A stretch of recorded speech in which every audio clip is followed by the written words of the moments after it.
భగవద్గీత మొదటి అధ్యాయమైన అర్జున విషాదయోగం గురించి వివరంగా తెలుసుకునే ముందు మహాభారతంలో అప్పుడు ఏం జరిగింది, అప్పటి పరిస్థితి ఎలా ఉంది, అర్జునుడి యొక్క మనస్థితి ఎలా ఉంది అన్నది సరిగా అర్థం చేసుకోకపోతే మనకి భగవద్గీత అంతగా అర్థం కాదు. భగవద్గీత మహాభారతం యొక్క సారం. 1,00,000కు పైగా ఉన్న మహాభారతం శ్లోకాలను మనం చదవడం కొంచెం కష్టమే. అందుకే పరమాత్ముడు 700 శ్లోకాలతో భగవద్గీతను మనకు అందించారు. మహాభారతం భగవద్గీత యొక్క విస్తారమని, భగవద్గీతను అర్థం చేసుకోవడానికి మనం అర్జునుడిలాగా మారాల్సి ఉంటుంది. అప్పుడే మనకు భగవద్గీత సరిగా అర్థమవుతుంది. భగవద్గీత స్వయంగా శ్రీకృష్ణుడి ముఖ కమలం నుండి ప్రవహించిన జ్ఞానధార. వేదాలలో సమగ్రమైన జ్ఞానం ఉంటుంది. వాటి సారం ఉపనిషత్తులు. సకల ఉపనిషత్తుల యొక్క సారం భగవద్గీత.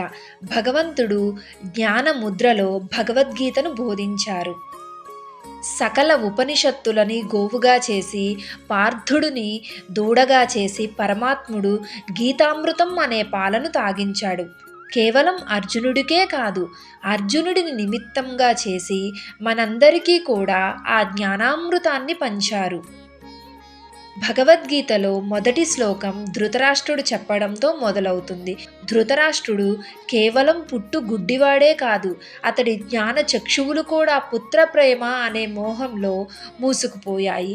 కురుక్షేత్ర సంగ్రామానికి అతడి పుత్ర వ్యామోహమే కారణం.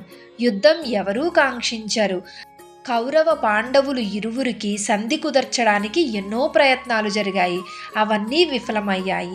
దుర్యోధనుడు అహంకారంతో పాండవులకు సూది మొనమోపినంత స్థలం కూడా ఇవ్వనని చెప్పాక ఇక యుద్ధం తప్పనిసరి అయింది. ఆ యుద్ధంలో ఏమేమి జరిగిందో తెలుసుకోవాలని ధృతరాష్ట్రుడు కోరుకుంటున్నాడు. అతడి సారథి సేవకుడు అయిన సంజయుడిని అడుగుతారు. పవిత్ర భూమి అయిన కురుక్షేత్రంలో మహాభారత యుద్ధం చెయ్యాలని నిశ్చయింపబడినది. కౌరవులు పాండవుల సైన్యములు నిలిచి ఉన్నాయి. ఇక యుద్ధం ప్రారంభమవుతుంది. సంజయునికి వ్యాస భగవానుడి కృప వలన యుద్ధక్షేత్రంలో జరిగే దృశ్యాలన్నీ కనిపిస్తాయి. అందువలన యుద్ధంలో జరిగే విషయాలన్నీ ధృతరాష్ట్రుడికి వివరించడానికి సంజయుడు నియోగింపబడ్డాడు.